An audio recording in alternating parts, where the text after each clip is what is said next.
AJ, you want to kick off? And AJ, are we doing the recording for the county as well? Okay. I'm going to open the Springfield City Council regular session with roll call. Mayor Van Gordon. Here. Councillor Pitts. Here. Councillor Moe. Here. Councillor Rodley. Here. Councillor Stair. Here. Councillor Woodrow. Here. And Councillor Pictionary. And Councillor Pictionary is excused for the evening. I'm going to turn it over to Commissioner Farr to open the County Commission meeting. Thank you, Mayor. This is Pat Farr. I open the Lane County Commissioners meeting and call the roll. Commissioner Bozovich. Here. Commissioner Trigger. Here. Commissioner Buck. Here. And Commissioner Burney. Here. All present. Thank you. All right. Please join me for the Pledge of Allegiance.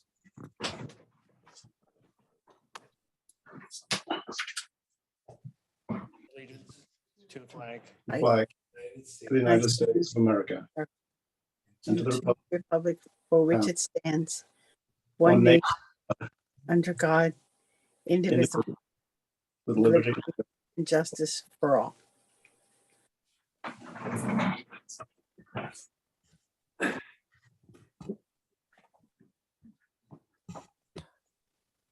All right.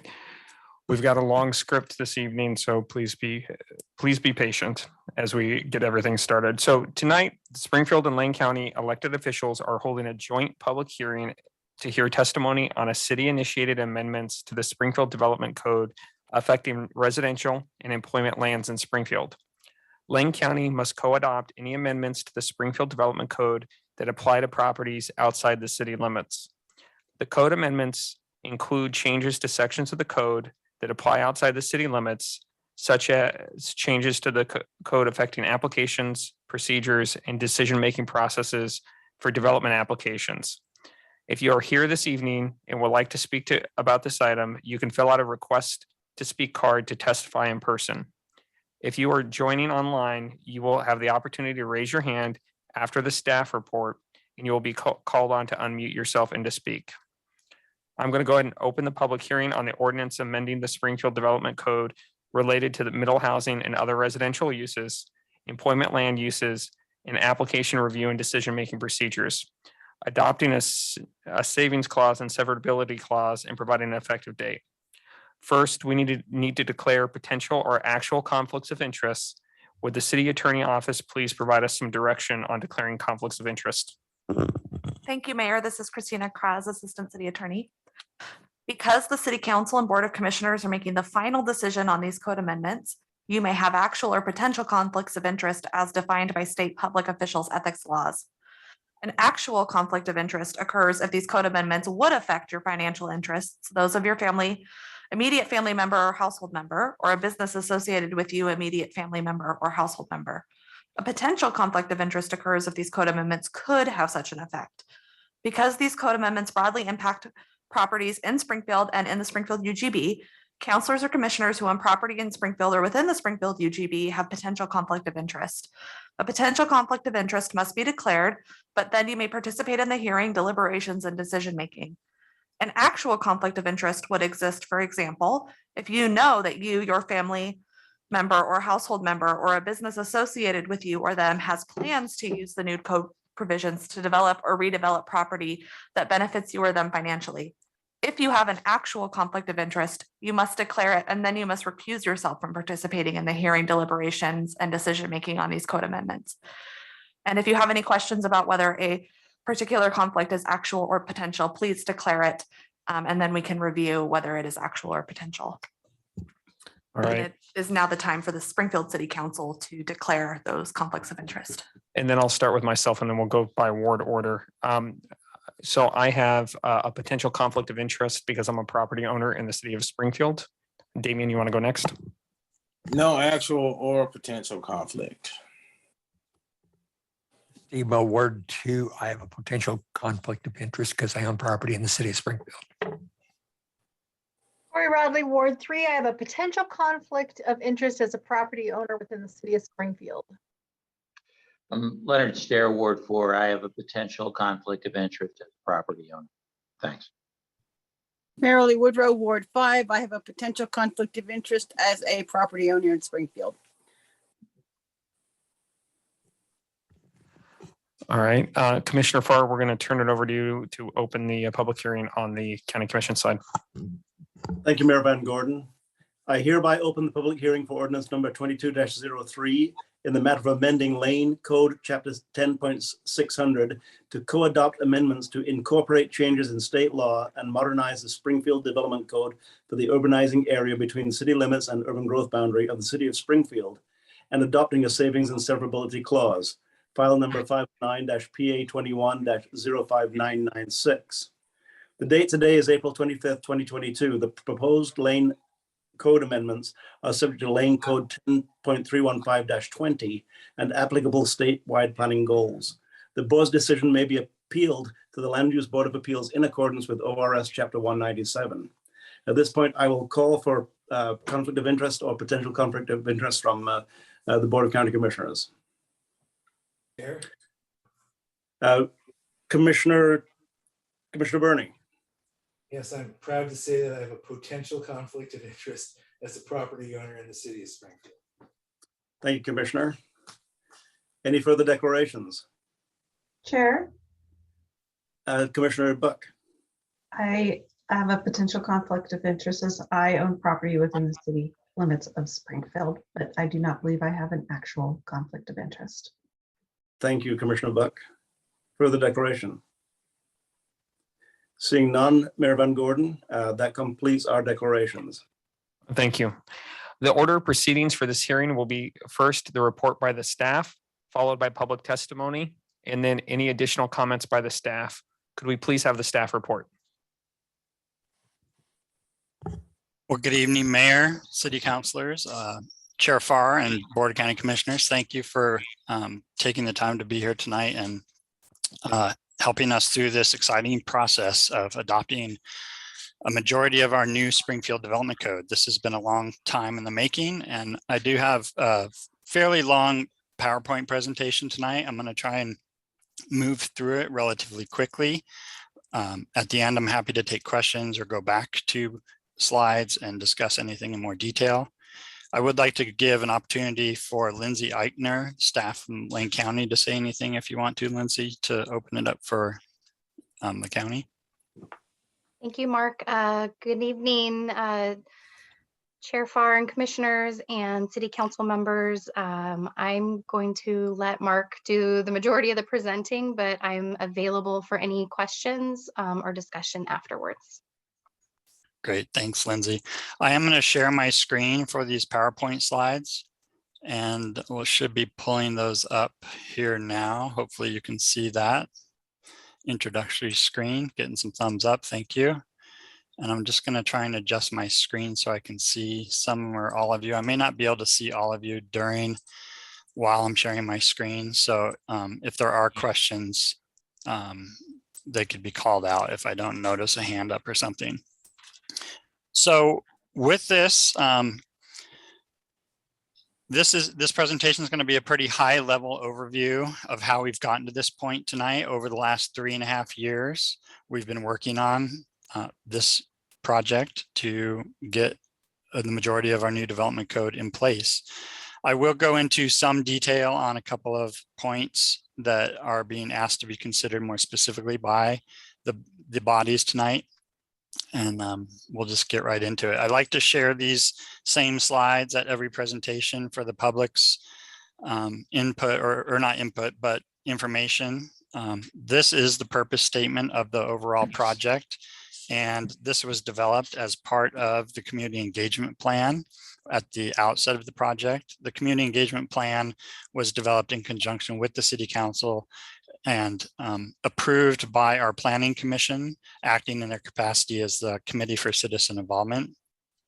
The direction from the City Council at the beginning of this project was, for the most part, to remain policy neutral in regard to our existing Springfield Comprehensive Plan policy framework, while also complying with state law requirements, which was some of the reason for doing the code update to begin with. These objectives here were also approved as part of that community engagement plan. I'm not going to read through them, but Overall, the city council recognized that our code was antiquated and out of date, having not been comprehensively updated since 1987. It's difficult to use for the public and even for staff here at the city that use it every day. So this will be a huge leap forward in terms of modernizing our development code. A quick look at the time frame. This is the overall project schedule we've been working on. This red line, vertical red line, indicates where we're at here now in the middle of the second quarter of 2022. These yellow bars here represent phase 1 of the project. And we are running 2 phases concurrently now. Phase 1 is the housing phase, and phase 2, represented by these orange bars, is the employment lands phase. So we are right here nearing the end of the adoption process for phase 1 and phase 2, and we'll move into the implementation phase once it's adopted. We've actually already started moving towards the implementation, but you can see that we have been going now for over 3.5 years, getting to this point on these 2 phases of work. Some of the messages as part of developing the timeline is figuring out a way to do it differently than some past processes have done, being that the timeline has been critical, looking for efficiencies in the process, and recognizing that this code update is not or was not a visioning process or exercise. It was really just implementing our existing Springfield Comprehensive Plan vision that's contained in those already adopted policies.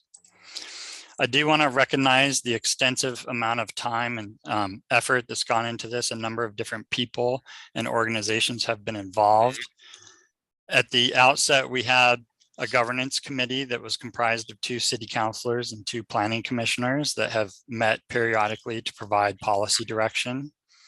We've also had an oversight team, the director of our department here at the city of Springfield, Tom Boyott, and the planning manager, Sandy Belson. I know they're on the meeting tonight, and they've provided also great oversight direction. The project staff has been extensive work. Myself as a project manager, but together with Christina Kraz, assistant city attorney, Laurel and Spear, our communications coordinator, Brenda Jones, administrative assistant, Arva Hussein and Katie Carroll, who have both started helping us in their capacity as through a fellowship program with Portland State University, and have actually now moved on in that capacity to be city employees on a temporary basis to help through this process. Additional code update team members, we had 2 different technical advisory committees, one for phase 1 and one for phase 2, with different specialties, whether it was housing or more of the economic development side. We also had internal staff, technical advisors representing a broad array of different departments within the city, as well as consultant groups. And one of our consultants is on the meeting tonight as well. Elizabeth Decker with Jet Planning has been a great help in 2 different capacities. At the beginning of phase 1, the housing phase, through a grant we received from the Department of Land Conservation at the state level, that grant helped us hire Jet Planning through 3J Consulting to do a housing code audit that helped us identify areas of our code that were not compliant with state law, and also helped us identify barriers in the code to development happening in an efficient way. These are a couple of quick lists of the technical advisory committee participants. This was the list of 12 people involved with the housing phase, phase 1 of the technical advisory committee. And then this is the list for the employment lands, phase 2 of the technical advisory committee. I will detail in a minute how many meetings were held as part of the public outreach related to those. I do want to point to the packet tonight. It's, as you've noticed, I'm sure it's a pretty extensive package of material. Just briefly going down those, briefing memo that's included, as well as the attachments of all the code sections to the actual ordinance that we're holding the public hearing on. It also includes the staff report or findings justifying the proposed changes. There's some attachments as well, including a significant code change table that tries to succinctly summarize a lot of the high level changes. There's some flow charts describing the different process pieces, as well as some maps showing the MDR and HDR properties that have some specific impacts from the code changes that I'll go over tonight in a few minutes as well. As part of that staff report, the approval criteria for the city part, at least, are detailed in the staff report, but these are directly out of the Springfield Development Code for a amendment to our code. And those findings demonstrating compliance with these approval criteria are contained in that staff report. Just briefly going over noticing requirements. We held already a joint planning commission public hearing process earlier this year. For this public hearing process, we did another round of notices, including publishing notice in the Register Guard, sending required notices to the State Department of Land Conservation and Development, as well as mailing what we call Measure 56 notices to property owners of property zoned medium density residential and high density residential, due to the impacts that the proposed code changes will have on those specific properties. And I'll just touch on what that is really quick. We're proposing to no longer allow detached single unit dwellings in those two zoning districts, the MDR and HDR. We're proposing to change the names of those, as you'll see, or probably have seen, to R2 and R3 land use districts. The existing MDR and HDR, as they're titled now, do allow detached single family dwellings currently. By no longer proposing to allow detached single family dwellings in those zones, we're hopefully will preserve that limited supply of medium and high density residential land for an increased number of new dwelling units, rather than potentially having some of that land used up for fewer dwellings. And part of that is a nuance of how the state rules were written to implement the new middle housing laws. And I can go into more detail of that in a minute, but or if there's questions at the end, I'll just leave it there for now though. Well, here's a slide on it. I guess I'm going to detail it a little bit more now. The new state laws are written in a way that would essentially not allow us to regulate by density. All these new middle housing types, which I'll get to in a minute, are required to be allowed anywhere that we allow a detached single family home. So by eliminating those single family dwellings from R2 and R3, then we don't have to allow the middle housing as well. It seems a little counterintuitive, but when you really kind of sit down and look at a specific property or kind of crunch some numbers in terms of density, it has the potential to result in fewer numbers of dwellings being built on those lands than our density range that we're trying to accomplish in our comprehensive plan. So a little bit about where those impacts are, because obviously the broad set of code updates are applicable both within the city limits and outside the city limits inside the urban growth boundary. The Board of County Commissioners are going to be more interested likely about the areas outside the city limits. So this is a map that kind of shows the areas that are impacted by those MDR and HDR properties. This is the areas only within the city limits. The city limits are shown a little bit darker gray color than outside. This pink line, or this smaller dashed line, represents the city limits. The bolder dashed line is the urban growth boundary. So the area that's not shaded between those two lines are the areas that are in county jurisdiction, still outside the city limits.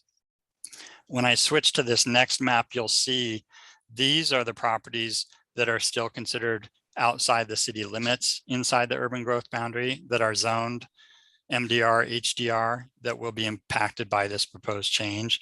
You'll notice a lot of these pockets aren't necessarily even on the fringe.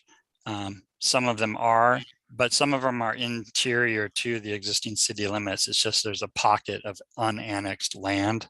So there's 7 of these areas identified. It's a pretty limited number, a total of 49 tax lots.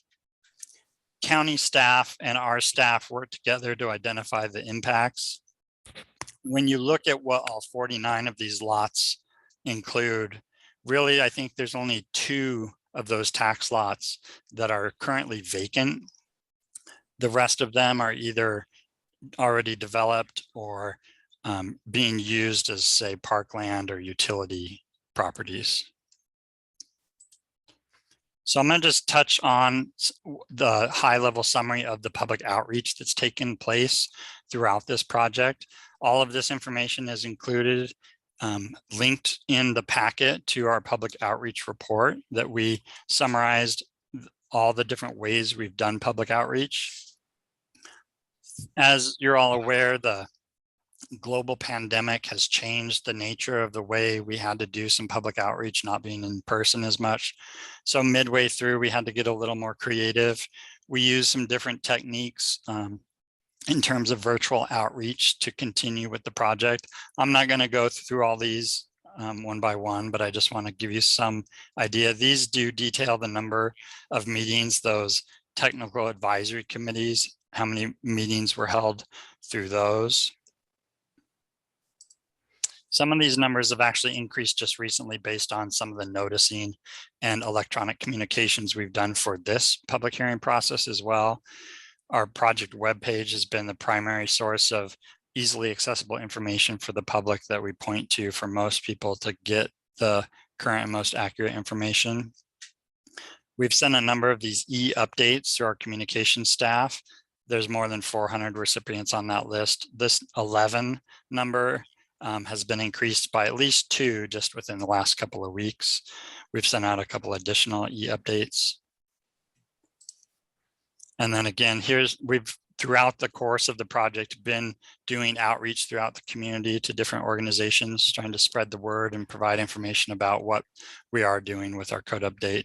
So this lists a number of different presentations that have been conducted throughout the process.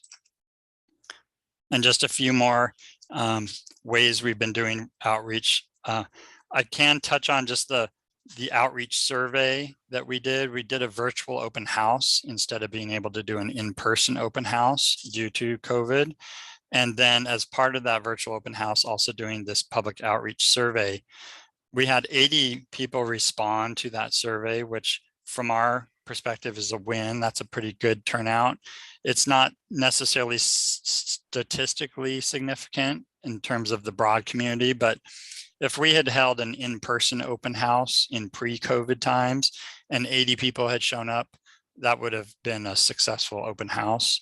And that would also represent if 80 people testified, say tonight or in front of the Planning Commission at a public hearing for 3 minutes each, that would be 4 hours of public testimony that you would be hearing. So again, we see that 80 people participating as really good input. We did just recently, in response to the public notice, I can actually read this. This is the first time any of you would actually be seeing this. I know it's probably hard to see on the screen.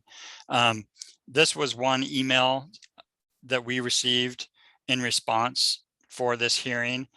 I'll just read it really quick into the record and please bear with me. Actually, I'm going to take a quick sip of water if you don't mind, just a second. So the email reads, I live at 2019 East Street, Springfield, Oregon, 97477, and I was just reading the proposed code and have some concerns regarding the proposed accessory structure setbacks and setbacks in general. I'm concerned with accessory structure setback requirements changing from 3 feet for the side and rear property lines. The new code indicates accessory structures must meet the primary setbacks of 5-foot side and 10-foot rear. This change means I can't put a garden shed in the rear corner of my property anymore, which will limit usable rear yard space and a huge change from what is currently permitted. I think the rear and side yard setback could be maintained at 3 feet side and rear for accessory structures. Further, I would like to see the rear yard setback changed to 5 feet for primary structures and garage.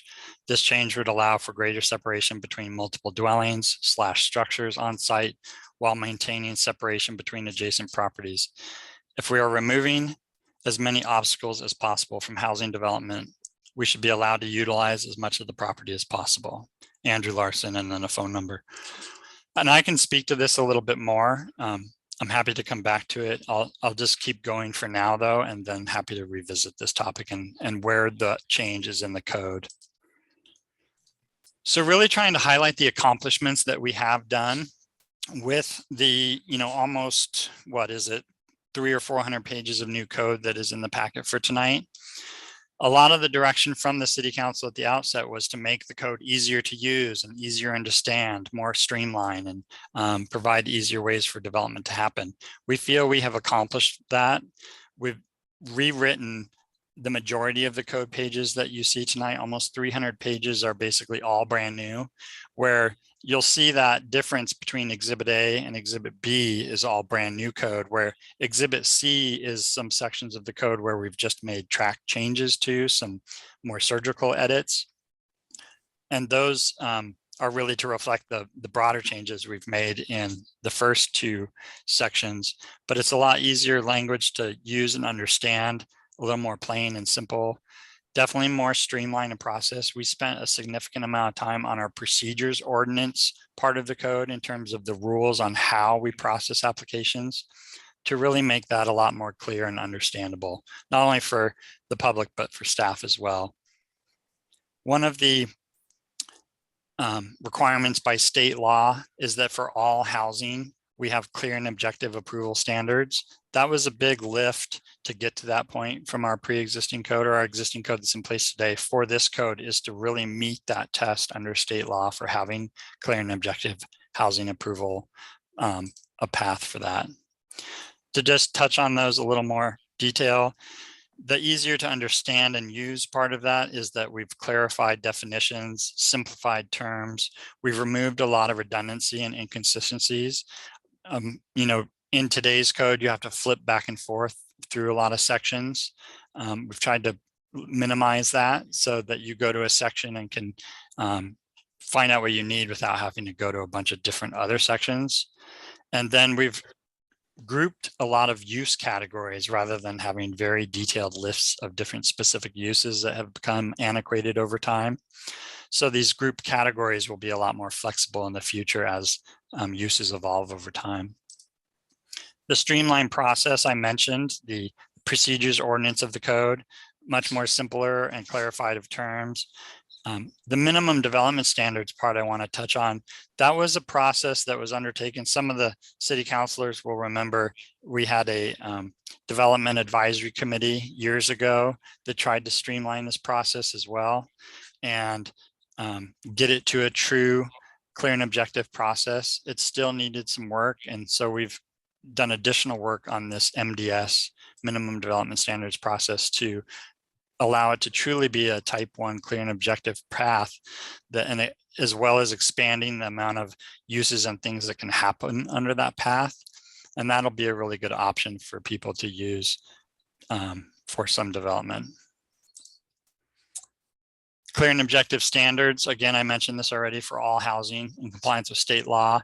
There's a lot of housing that won't require site plan approval at all. Again, it'll be a type 1 process, which is not a land use decision. It does not require notice to surrounding property owners. And essentially, it's almost like a checklist type of process where it's either they do or don't meet a standard. There's no discretion used through this standard. So it'll make that process a lot more streamlined and easier to use. Just a few things about what the code update is not doing. And I think this has been really helpful for the community to understand what the development code is and what it is not.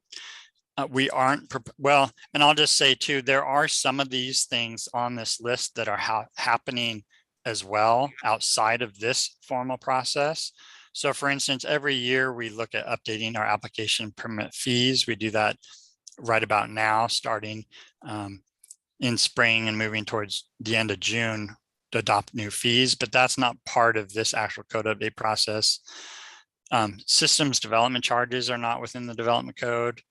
The development code is separate from the building code. So how a structure is built under the building code is different than the development code in terms of what happens on the site. Fire code requirements are not part of this.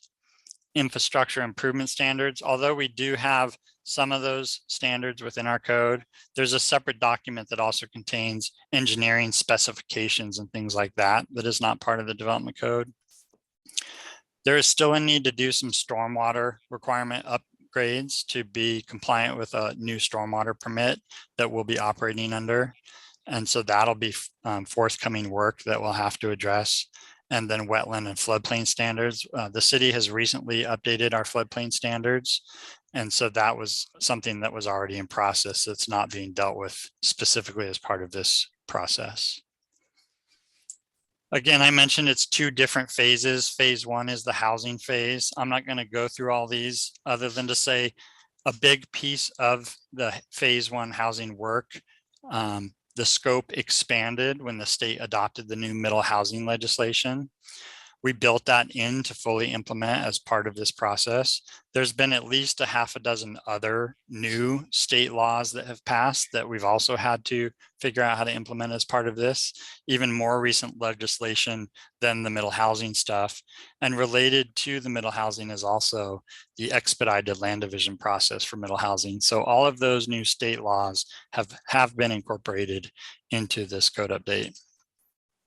I mentioned middle housing, that has taken on a much bigger role as part of the process. Because the rules for middle housing, House Bill 2001, were written prior to even the middle housing land division process, as well as other state laws that have come on board. There's some of the lines between the middle housing types have gotten blurred. I have a quick example of that. This is a diagram of a type of building. These are showing as townhomes because these dash lines represent individual lots. So where there's one unit on its own lot, that would be a townhome under the state definitions. However, if this same exact building were built and all of it only on one lot, that would be a fourplex. So really the only difference is whether or not it's on its own lot or not. And so now with the new state law allowance for middle housing land division, somebody could build a fourplex all on one lot and then divide it after they've built it so that they essentially become townhomes, but they're still called different things. So another model that we're proposing to allow flexibility in how a fourplex is developed, this would be more individual units not connected like a traditional duplex, triplex, or fourplex. But this, if all 4 of these small units were on one lot, this would still be considered a fourplex, 4 units on one lot. Subsequently, somebody could come in and divide these units onto each of their own lots. They'd still be technically one unit as part of a fourplex, but it'd be on its own lot and be able to be sold separately. And then again, to touch on one other kind, the cottage cluster housing type is part of the middle housing concept. Again, these are individual cottages. They can be all on one lot or on their own separate lots. So again, the lines kind of get blurred depending on what a developer or property owner is trying to accomplish in terms of the type of housing they want to develop. Some of the design elements that are allowed under state law, we've tried to simplify so that we're not treating townhomes drastically different than, say, a fourplex. However, the way the model rules from the state were written, these are design elements that were contemplated as being required for townhomes versus the previous slide where we would look at entry orientation and how much of the front facade would be covered with door and window. So we've really tried to minimize the amount of design review while keeping some aesthetics provisions so that the housing that ends up getting developed is consistent with the community, and there's some opportunity for flexibility. That a lot of that work came out of the technical advisory committee to really try and balance what was going to be required by the code. I want to just talk about lot size for a minute.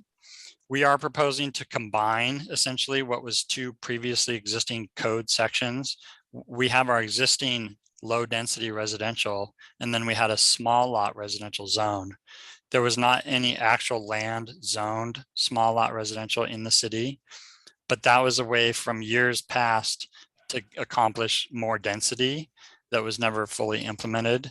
So we proposed to combine those and then reduce the allowed lot size to a 3,000 square foot lot.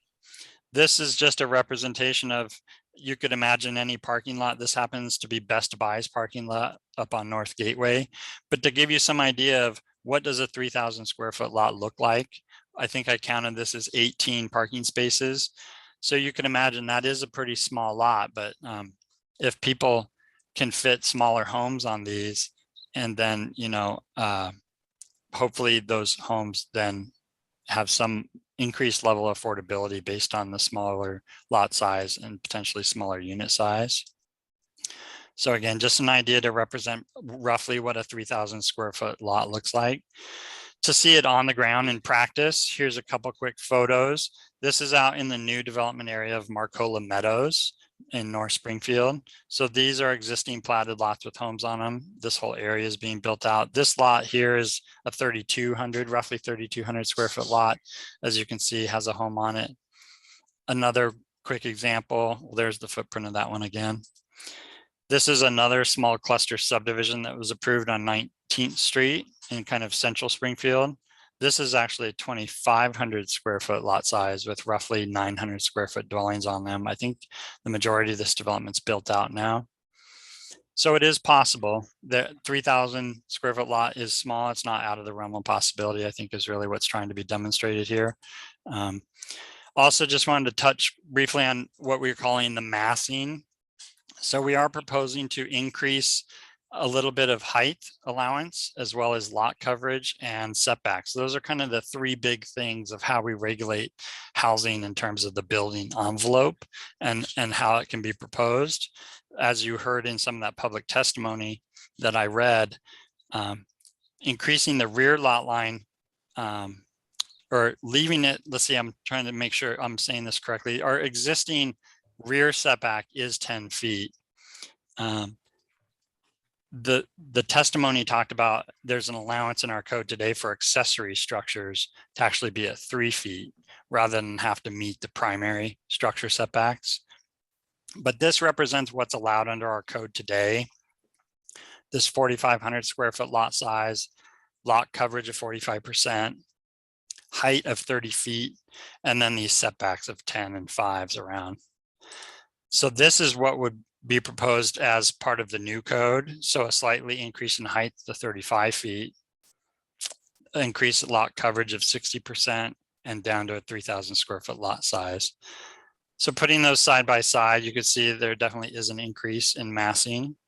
The hope is that it's not significant, and over time there'll be some transitions between housing types. These represent some indication of how many units could be in each one of these structures. So if really you're regulating the massing of the structure, what's the difference if that structure has 2 dwelling units in it versus 3 dwelling units or only 1 dwelling unit, that kind of idea. So these are just representative of what some of that may do on a property. Some of the difference applies around parking, and we can talk more about that. But again, these are just some massing diagrams to give some sense of what the spaces might look like. This would represent 4 units potentially on a larger lot. At 7,000 square feet is the lot size that comes out of the state law. That's the minimum we have to allow a 4-plex on now under middle housing. Again, kind of a side-by-side comparison. And then here's a lineup of all the different diagrams I showed you, kind of give you a scale of what the different sizes look like. I've kind of already touched on some of this, but just to reiterate the key code updates that are part of the phase 1 housing, we are addressing parking to the extent we have to incorporate middle housing. We're limited to how much parking we can require for middle housing to 1 space per unit. We already have existing on-street parking credits in our code today, so those will continue to be allowed. I mentioned the procedures, again, trying to incorporate the expedited middle housing land division. That's a new process, but also looking at this type 1 clear and objective land use process for procedures. We also did a fair bit of work on our goal protected lands, including the historic district, floodplain overlay, Willamette Greenway, as well as our hillside overlay. The ability to limit middle housing in those overlays is built into state law, so we had to be really careful how we implemented those. And then again, phase 2 employment lands, the high level accomplishments under phase 2. The site plan review process and minimum development standards have really been the process pieces that we've really tried to streamline. So I do want to mention in the briefing memo tonight, there's a list of additional edits that have been made since the Planning Commission's recommendation. There were 18 of them listed. So we've been testing this code every day. Every time we get a new question in the planning department, we look at it under today's code that's in place, but we're also testing every question we get under the new code. And so it's continuing to highlight small things that we're trying to correct before it's actually adopted. We acknowledge that there's still likely going to be typos and things that need to be corrected in a cleanup ordinance sometime from now, maybe 6 months or a year down the road, but trying to identify anything we can at this point. So I do have some additional ones for considering through the public hearing tonight. That's even in addition to those 18 listed in the packet for tonight. These have just been caught within the last week or week and a half. They're fairly minor, but so just for consistency's sake and making sure all the code references are correct, this is a correction primarily of this code citation here, referencing the correct section, adding that same section here. I think there's just 5 of these. This is just more of a naming convention, a change. Instead of saying special use standards, calling them applicable code standards. So doing some correction there, and also this citation for neighborhood commercial, referencing a code section that's applicable. Clarifying some language again in the these tables here. A lot of this got missed because when you do word searches and things in a code document, it doesn't catch things that are in tables oftentimes or in footers. So you can notice a number of these are headings in tables and footers that didn't get caught previously. Last year, this was a definition that got overlooked. We changed the term zoning district throughout the code. We're no longer using the term, for the most part, zoning district. We've changed it to the term land use district. However, we forgot to make that change in the definitions chapter itself. So we're proposing to just delete the term, the definition zoning district, and rename it to land use district. We proposed deleting one word. It seemed redundant, but specifically delineated area or district, we just deleted or district. Describing a district as a district seemed kind of counterintuitive. So we're pretty close here, almost to the end. One more here. This has to do with site plan review and not requiring site plan review for certain multi-unit housing developments. I mentioned this previously. There is a path now for a type 1 approval process for those. This is really just to make sure it's crystal clear. It would have been easy enough to make the connection, but it would require you to flip back and forth between code sections. So we thought being more explicit here and have that exception in there made it easier to use. We are asking for city council input tonight, specifically on an issue that also was identified in the code as being inconsistent. It has to do with the definition of accessory dwelling unit, ADU. This is discussed in the briefing memo tonight. The inconsistency is that the definition specifies that ADUs are allowed as part of a detached single unit dwelling. However, in the standards of the code, we were proposing to allow ADUs as a part of a couple attached housing types. And those 2 attached housing types would be for townhomes and for cottage clusters. So cottage cluster development could be, there is an allowance to do them as attached rather than having to be detached. One of the biggest implications for this is that ADUs don't require additional parking. So parking plays into this discussion. I'm happy to elaborate. I think we'll likely hear some testimony on this tonight. So we can talk about it now or later, whenever it feels right. But I do want to highlight that that is an area we do need specific direction on how to correct that. So lastly, I'll just wrap up by saying the staff report in the packet, it's about 32 or 33 pages of findings demonstrating how we are in compliance with the required approval standards. I'm not going to go through those in detail if there's questions about it. I will say one, Elizabeth Decker at Jet Planning, I mentioned she was involved at the early stages of the housing process to help us with the housing audit report. She was also through another grant from DLCD, brought on through another DLCD grant to help us write some of the findings, a narrow set of the findings specific to middle housing. Because this code update is not just specific to middle housing, the findings are much more broad than just justifying middle housing.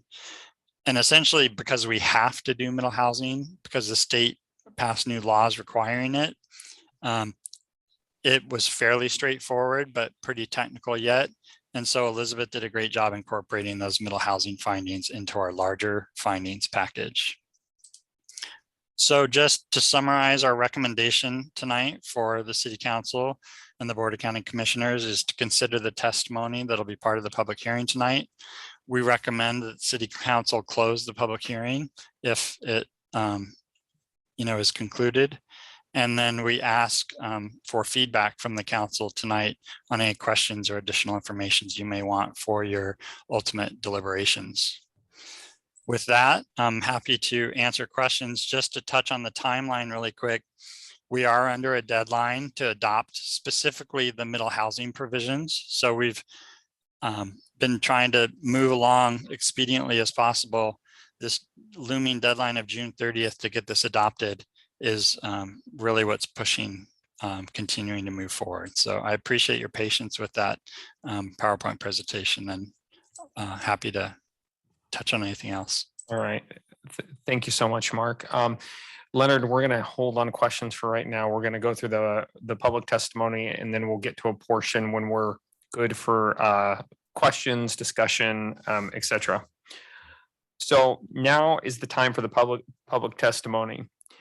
Please fill out a request to speak card if you are attending in person and would like to speak regarding these code amendments.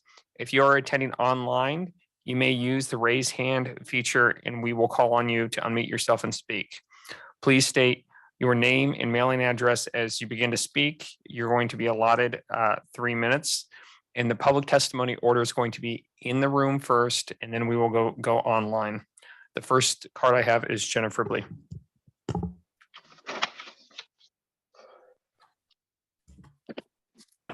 Thank you. My name is Jenna Fribley. I'm a business owner and property owner at 341 Main Street here in Springfield, 97477. So thank you, everyone, council, staff, mayor, commissioners, and everybody that has really put so much time into this code amendment project. I know it's extremely arduous, but one interesting thing that has come out of it as you've been evaluating and kind of combing through to make sure everything is following a clear and objective standard path is that the kind of the conventional way that some of the downtown mixed use zone properties have been evaluated in the past, it appears that they have not necessarily followed the letter of the code in the past. And so now that we are, following very clear and objective standards and finding that, oh, actually it should have been treated a different way, the new way is harder and not better in most cases. And so I think basically with this whole code development update project, we stated at the beginning that the purpose is to support efficient, timely, and clear development review. The traditional way that the these properties like a downtown business or restaurant or whatever, if you had a remodel or say you have a restaurant and you want to do just a small permanent outdoor seating covered area. Previously, you could treat that through an MDS review process, which is pretty straightforward. It's $900 application fee or for a minor one, or $1,200 for a major one, but you can submit all that land use information concurrently with your building permit application. And it's just a pretty straightforward process. You know, it looks at trash screening and stormwater, but it's simple and straightforward. However, now that we are being more careful with how we're interpreting the code, those types of projects now have to undergo a full type 2 site plan review. So for that same, small outdoor covered area, it's now a $5,600 process that takes months and requires many drawings and submittals and a lot of professional expertise that is really geared more towards a process for a full new housing subdivision. And so I would advocate that we just add 3 words to the code. I know I only have 10 seconds left, but in the section 5.15 minimum development standards, basically in the allowable applicability section, add the 3 words mixed use commercial to the allowable areas that can be applied to. So, thank you. Thank you so much. The next person is Chris Mcallister.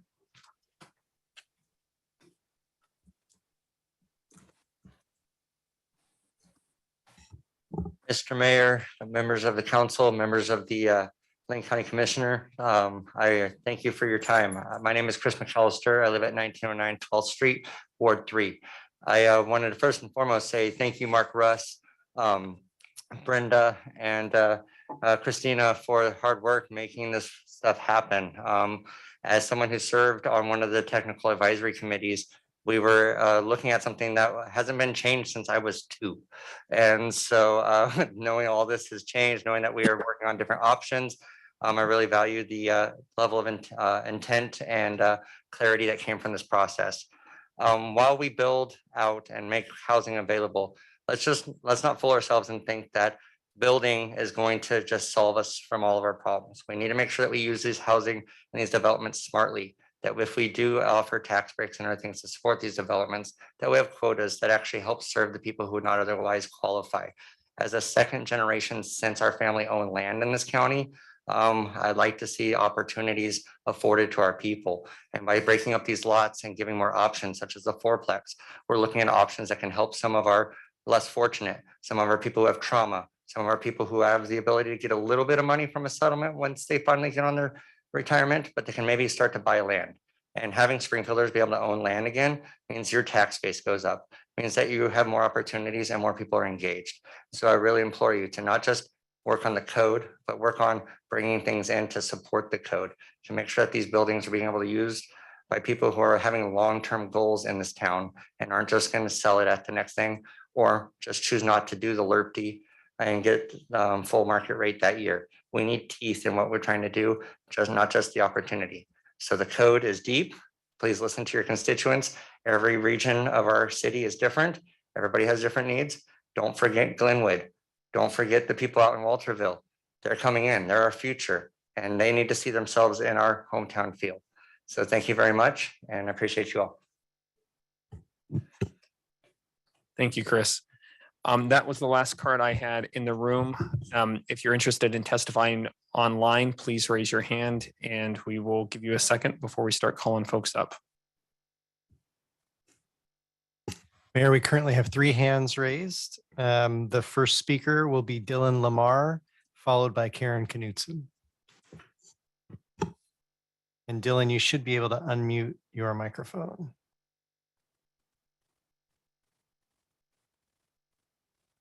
All right, can you hear me? We can. Okay, great. Thank you all, staff, for all your hard work on this. I've watched some of the planning commission meetings and deliberations, and I know people have put a lot of hard work into these code proposals. I've emailed just recently emailed in to some recommendations to support smaller, more affordable homes. I'm the owner and architect of Cultivate Inc. here in town, and we developed the C Street co-op last year in partnership with Square One Villages, housing homeownership of 1-bedroom units for $10,000 and an $800 a month total monthly fees. So pretty astounding accomplishments. We did that through middle housing, I've submitted some recommendations to make this code result in more outcomes like that. Right now, I think there's a few areas for improvement that would specifically help small footprint homes, which are inherently more affordable than larger homes. And these smaller 1- and 2-bedroom homes are really in critically short supply.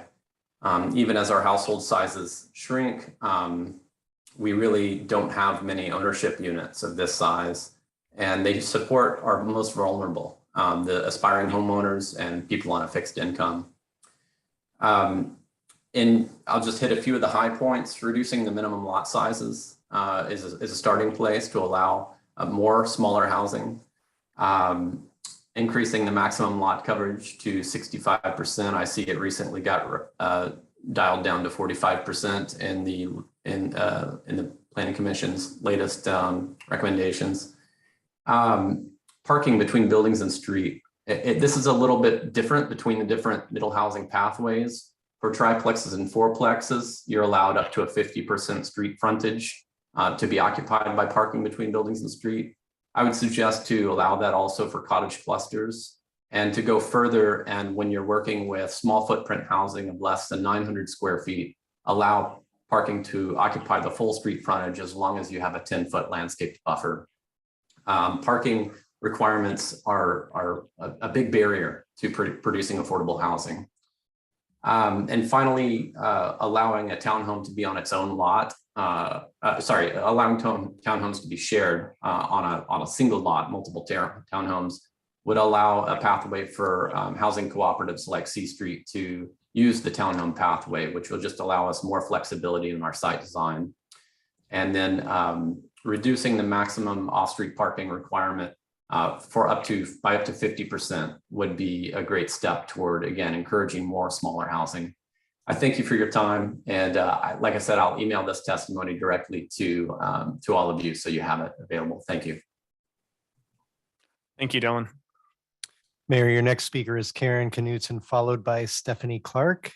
And Karen, you should be able to unmute your microphone.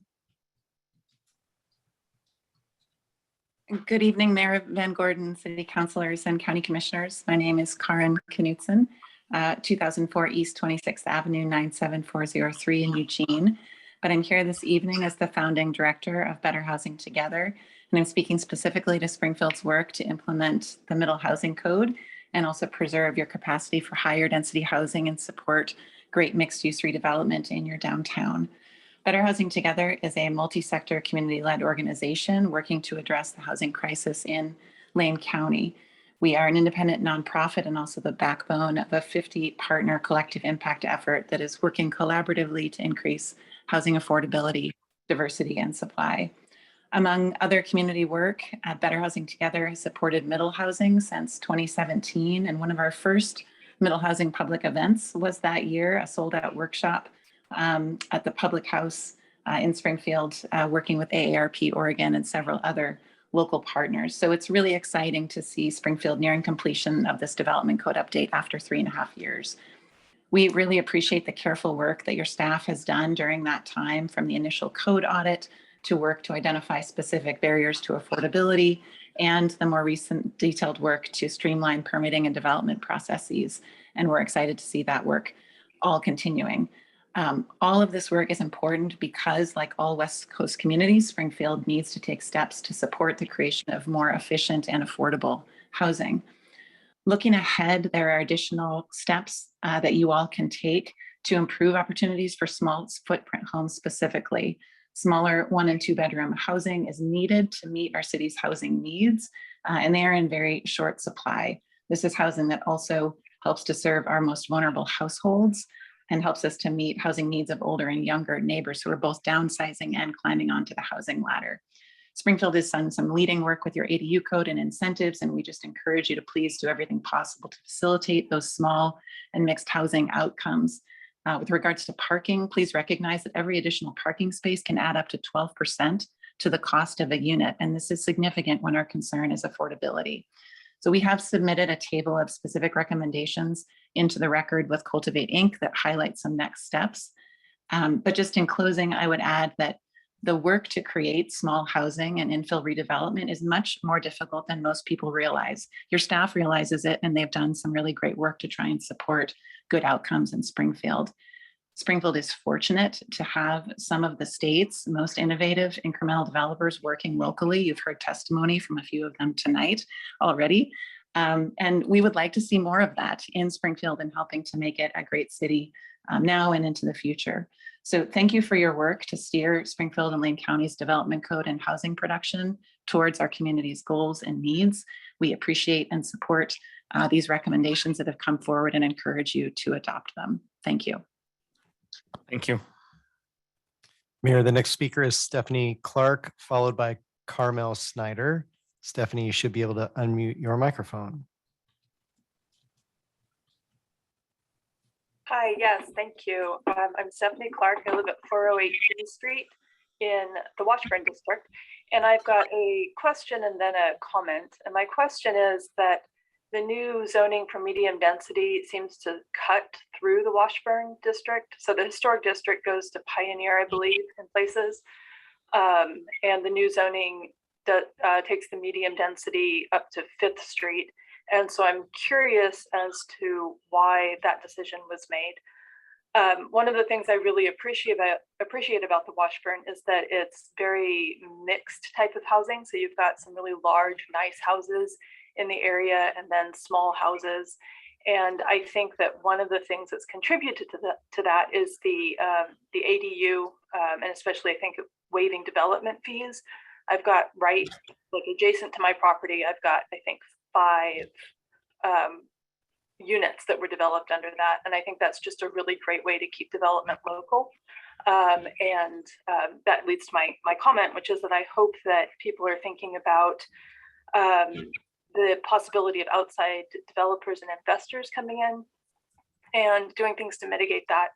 I'm originally from Dallas, Texas, and my family is still there. And when I go back home, I'm just really often shocked at what developers or investors have done to some of the older neighborhoods in that region, and just dismantling them, taking them apart. And this never causes prices to go down. The property prices are always going up and up and up, forcing people out. And so I hope that there are protections against the sort of gentrification, and that we can keep those developments local and encourage local property owners to add ADUs and local organizations to build further of this middle range housing. Thank you. Thank you. Mayor, our next speaker is Carmel Snyder. And Carmel, you should be able to unmute your microphone. Great, thank you. Good evening, Mayor Van Gordon and Council. My name is Carmel Snyder, 3655 West 13th Avenue in Eugene. I am here tonight, though, to speak on behalf of Aarp Oregon and its members. We have 50,000 members in Lane County, 500,000 members statewide. AARP's roots are deep in housing equity and affordability. We were founded by a woman who found a teacher living in a chicken coop, and she got organized. And so we always like to say that housing is in our DNA. We thank you for the thoughtful consideration of how Springfield will be implementing the missing middle housing legislation passed a few years ago. As I mentioned, housing is a priority for AARP. As the leading voice for people at 50 and older, we have a 60+ year history of advocacy on issues impacting older Americans. Our 2021 surveys, our Vital Voices survey and our Home and Community Preferences survey both show that 75% of our members want to stay in their home as long as they can. When they can't do that because their house no longer fits them, they want to be able to stay in their community.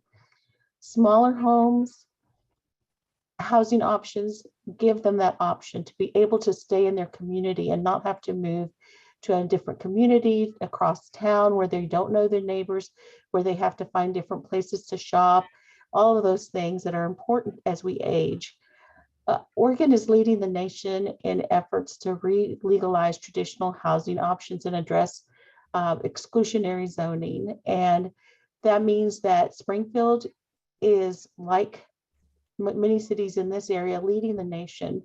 And we're watching what you're doing, and we urge you to move forward, plan for the future with more equitable and affordable housing opportunities for those in the workforce and older adults is important. So I want to thank you again and urge you to consider the importance of the smaller homes and multiplexes. Thank you. Thank you. Mayor, that was our last hand in the queue. All right, great, thank you. And thank you for everybody that's testified.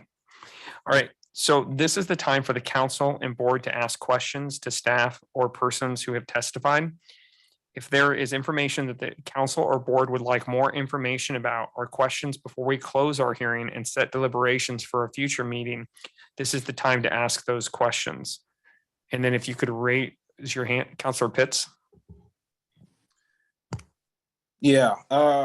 First of all, thanks for all the information. But I mean, one thing I'm curious what the makeup is of everybody who contributed to this, because it seems like these are mostly property owners who either partnered or have been here a while and aren't thinking about transplants, aren't really thinking about diversity, also aren't really thinking about safety and retention. Though I understand that we have to limit the amount of parking spots, you know, I've heard since I got here how expensive it is here. And so 2 parking spots will allow someone to share a space so they can save up, potentially buy a home here. And as much as we wish that people can commute together, that's not always the case. And so it's just really bothersome that we are so anti-parking lots. You know, driving down the street, everybody parks on the side, and I mean, it's a catastrophe. It's almost an accident, like every single time.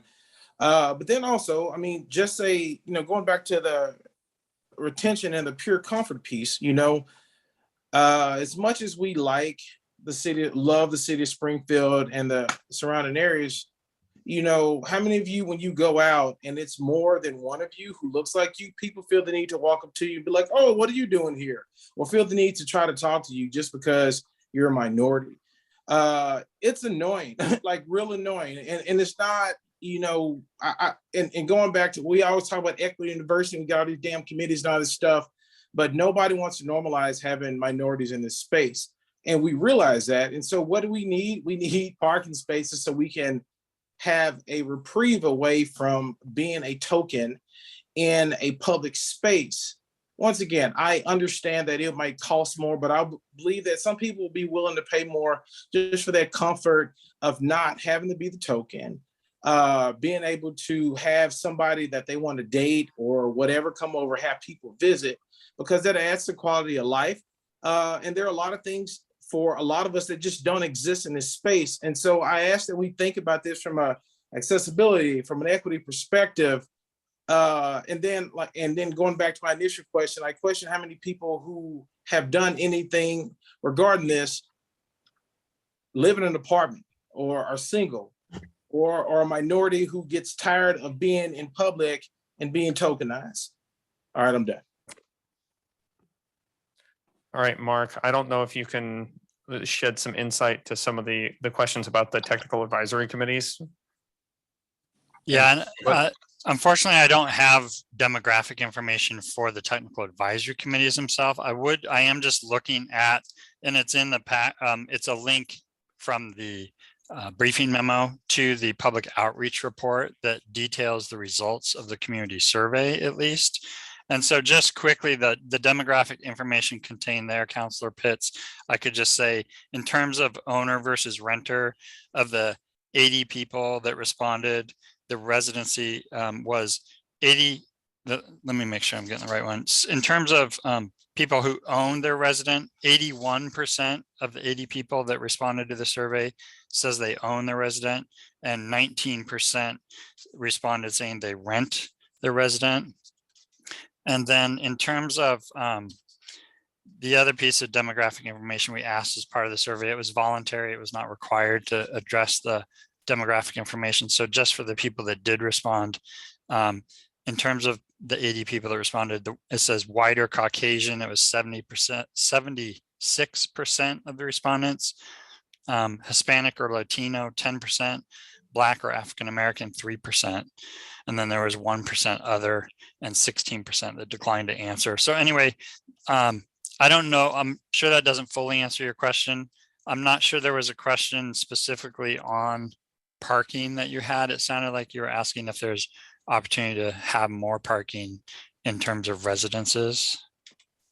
So I mean, the piece about the demographic was semi-rhetorical, and I was just kind of going off on a rant about how not having more parking spaces can lead to a lack of retention for certain demographics, not necessarily just racially, but then also thinking about how housing is going up, and the ability to have a roommate or somebody live with you would increase your ability to save, will increase your comfort and your retention level, which may make people want to stay here longer and potentially purchase. I will just maybe take a second to comment on parking, and that is, so specific to middle housing, the state has very prescriptively only allowed us to require 1 space per unit for middle housing types. We cannot require more than that, although a developer could choose to develop more. The other thing I'll say is, some of you are aware of the climate friendly and equitable communities rules at the state level being discussed right now. We anticipate, or I think it's likely, that what may come out of the rulemaking process at the state will further limit our ability to require parking. And then lastly, I'll just say anecdotally, I'm aware of at least one development up off, I think, Q Street. It's a multi-unit development. I forget exactly how many units, probably about 20 units. They have, I think this touches on one of the points you made, Councilor Pitts, and that is they are essentially renting the parking separate from the rental of the apartment units.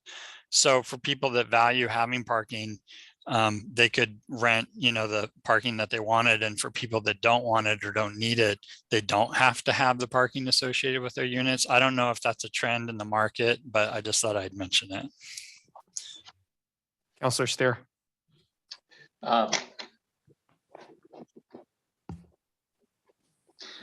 Thank you, Sean.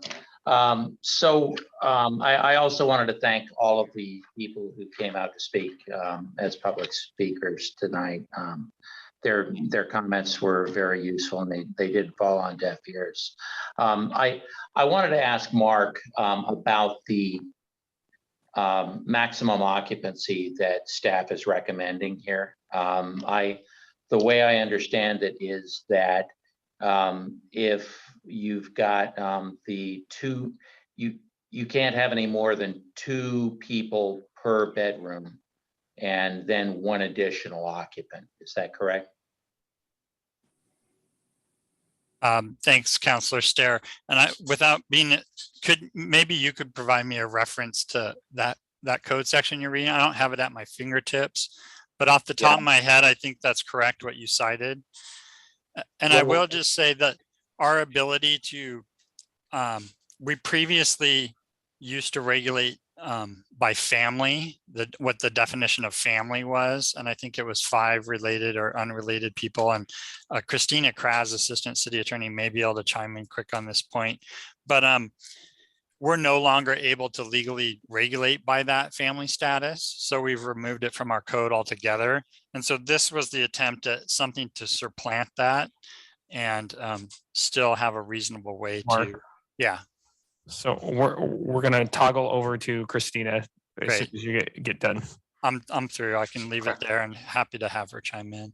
It looks like Councilor Stair found an oversight in our staff report and our explanation of implementing middle housing statutes. That was something that was proposed to the Planning Commission, and the Planning Commission opted not to include any occupancy limits in the housing definitions. And so to the extent that building code or rental requirements would apply occupancy requirements, then those would be enforceable under other provisions.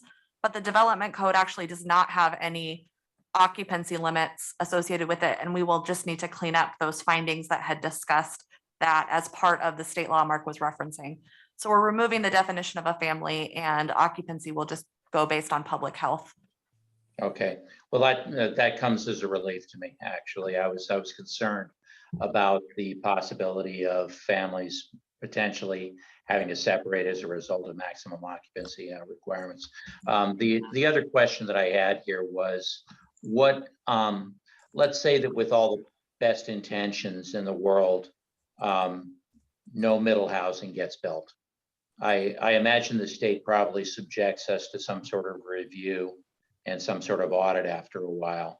And then we're given a warning, well, you better buy some, you better start building some middle housing. What happens if we don't do it then?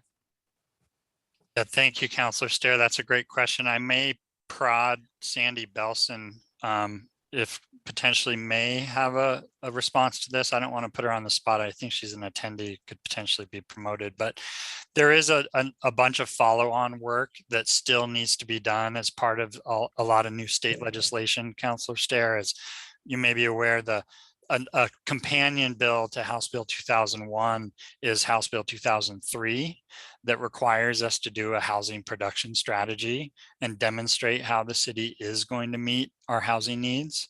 And so I may just see if Sandy wants to elaborate on that, but there is a bunch more work that needs to be done on that point. Commissioners and councilors, can you hear me? Yes, we can. All right.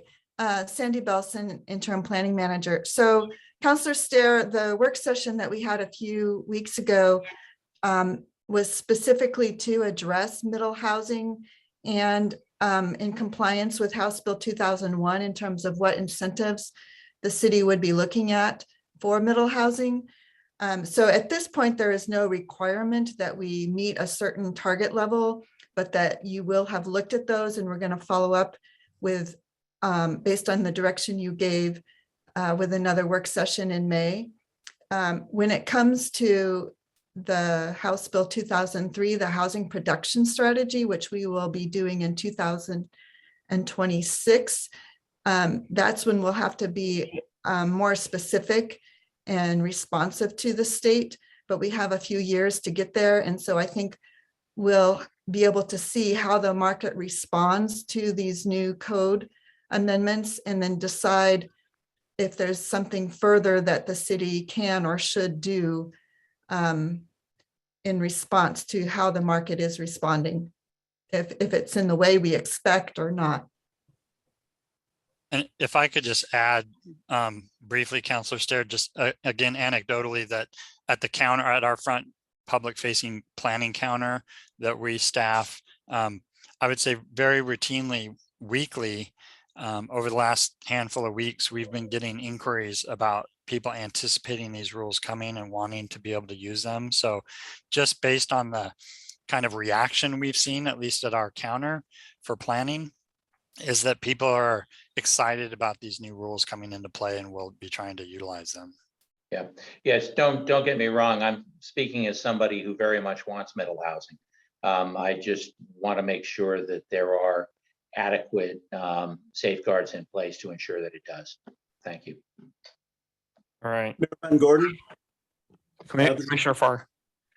Thank you. Just a reminder, this is a joint meeting, but I would ask you, if we do have hand raises from the Board of Commissioners, please intersperse them into your queue. I would be happy to do that. Thank you. All right, Mark, I've got two quick questions. So there was one comment that we got specific from Jenna about a suggested edit. Is there enough there for you to respond to? Yeah, and I've Jenna and I have talked about that topic. She's let me know that, you know, she was interested in that change. I have talked about that potential change she suggested to the city attorney's office. I know Christina is has provided some really good feedback to me on that specifically, and could probably explain it better than I could, but Waving her hand right now. yeah, why don't I defer to her and then go from there? Thank you. So we did examine whether we could add MDS into the downtown mixed use plan district and other similar mixed use plan districts. I believe what Jenna was referencing about the change was that the code is very explicit that MDS is not allowed in the downtown mixed use or in other mixed use zones, but previous prior planning staff that are no longer working for the city did not enforce that explicit provision in the code and allowed development under an MDS process when the code prohibits it. And so one thing that staff are working on is more ways to use the business licensing process to allow some temporary type seating areas and tents downtown, as well as the cafe seating program, which will allow some outside of a land use process, some temporary uses related to dining and that vibrancy downtown that Ms. Fribley mentioned around seating areas. But then in terms of other types of developments that are at a smaller scale, it is not a matter, unfortunately, it's not a matter of just inserting mixed use commercial into the allowed zones.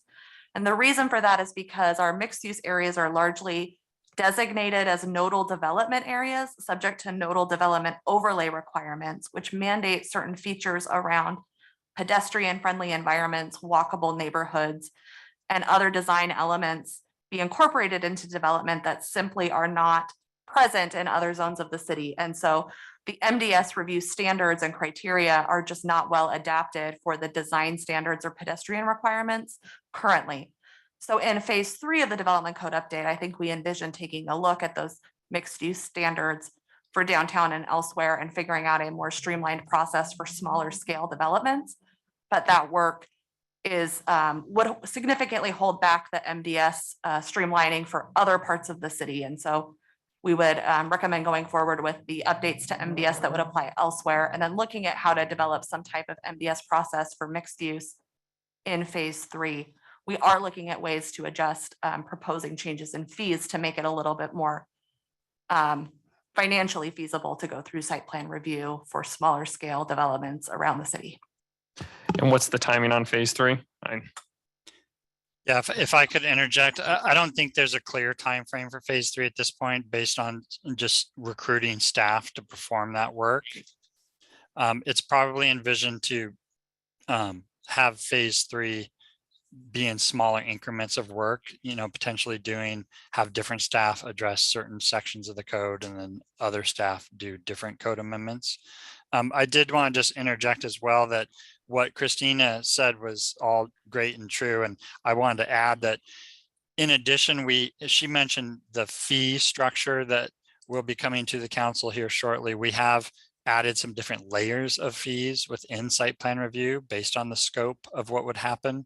And then just how we've defined what's applicable and require site plan review, and also what's considered a change of use. Those two terms being defined with some slight modifications in the code can help us get to a point where in the interim, it's a little easier to process those types of requests. Commissioner Burney. Thank you, Mayor. First, I want to commend Springfield City staff. It's a pleasure to live here, and I think we did a lot of really good hard work. I think that the people that provided public testimony all made some really, really good points, and they were points that I found generally supportive of moving forward, but also points that talked about areas for further improvement. So my request is a process request. At our next hearing, are we going to have each of their questions answered by staff so that we can have those answers prior to the meeting and are prepared to dig a little deeper? I'm happy to try to outline all the questions I wrote down and re-listen to the recording of this to make sure I do touch on that. I was actually prepared to discuss a couple of them tonight if you wanted to entertain a little bit of information I had about at least 2 of the questions. That may be the will of the group. I know in addition, I would like to see them in print and study them. and get a bit more granular at our next meeting. But thank you very much. I would definitely commit to providing that for you for your next meeting. And Mark, could you give us the high level here? I think what Commissioner Burney is asking for makes sense, but if you've got a little bit of information, I think that would be helpful. Sure, and if so, and maybe working slightly in reverse order. I think it was the member of the public, Stephanie Clark, that discussed the Washburn district and the zone district line change. And I just want to be clear that we're not proposing to change any zoning district lines. And if I can, I'm just going to share my screen here again to just demonstrate, show a map. If I can do all the right clicks here. Sorry for the slight delay. No, that didn't do it.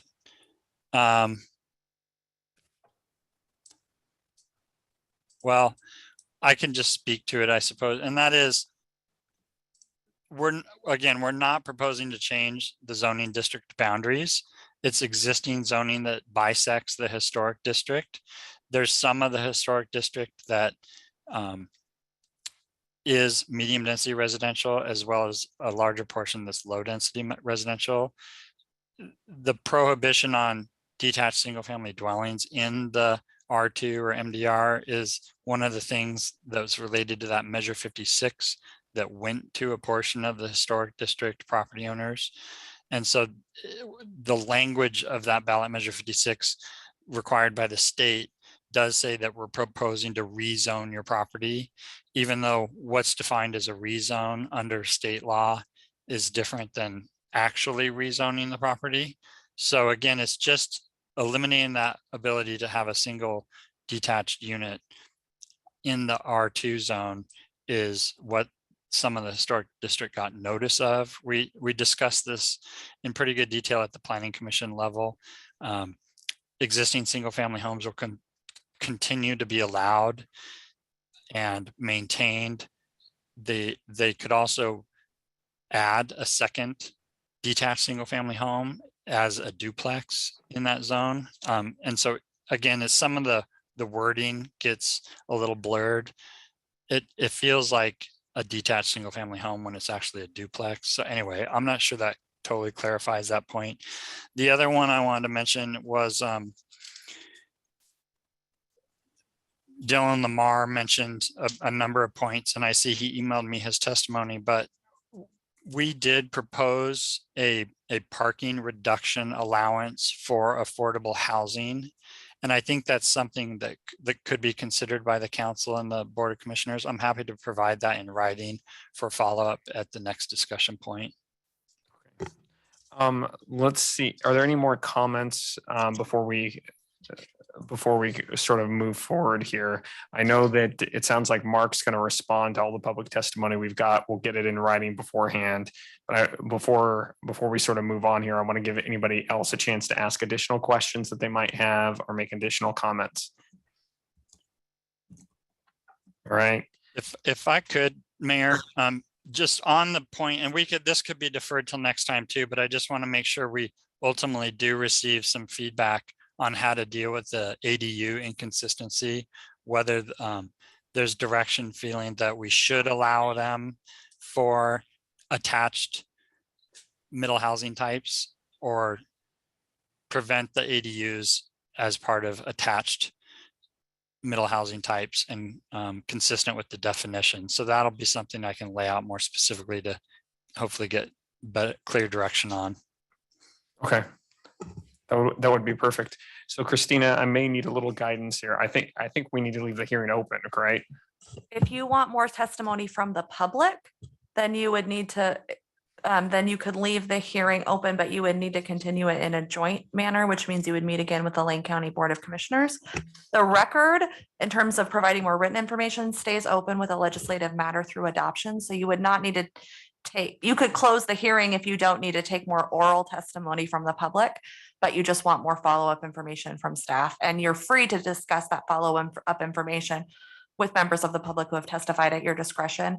I do always recommend that you include a synopsis of information that you gain when you meet again in your deliberations so that all counselors have the same information, but this is not a strict process that's subject to ex parte contact rules.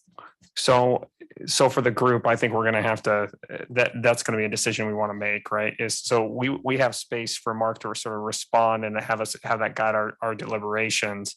But I think the question for the group is, for the council at least, is do we want to take additional public input on that? And I'm not seeing a reason why we want to, but I'm gonna leave that open to the group here.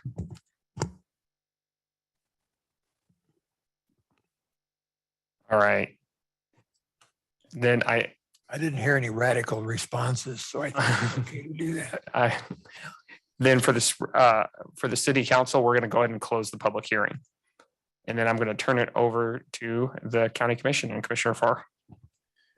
Thank you, Mayor. Then Lindsay, I'm going to look at you, and we have three options before us. Can you guide us a little bit in why we would choose one or the other? Yes, thank you, Chair Farr. Because of a difference in noticing requirements, and when the public notice was published in the newspaper, the board needs to, as per recommended by county council, it's recommended that we continue the public hearing until next Tuesday at 1:30 time certain. And then if there's additional testimony, we can share that information so that it's in the record for the city council as well. But we need to leave the actual hearing open for one more week. Very good. So a motion that I'll be looking for then will be to continue the public hearing and set a third reading for May 3rd, 2022 at 1:30 p.m. Does that sound right? Very good. Mayor, back to you. I think we're looking for you guys to make a motion to do that. Then So moved. so moved by Commissioner Burney. Do I have a second? I'll second. Moved by Commissioner Burney, seconded by Commissioner Buck. I'll read the motion. The motion is move to continue the public hearing and set a third reading on May 3rd, 2022 at 1:30 p.m. It'll be held virtually for ordinance number 22-03 as presented. Moved and seconded. Discussion to the motion. I see no discussion, and I'll call for the vote. Commissioners, all those in favor, please say aye. Aye. Passes 5-0 unanimously. Thank you. All right. So then we have no further action tonight. We are then, since it's a first reading for the Springfield City Council. And then with that, I think that's all the business that we have. So I'm going to adjourn the city council meeting and turn it over to Commissioner Farr. Do you guys want to hang around a while longer, or shall I go ahead and? Okay, let's adjourn. Tomorrow morning. The Board of County Commissioners is adjourned. Thank you. Thank you, everybody.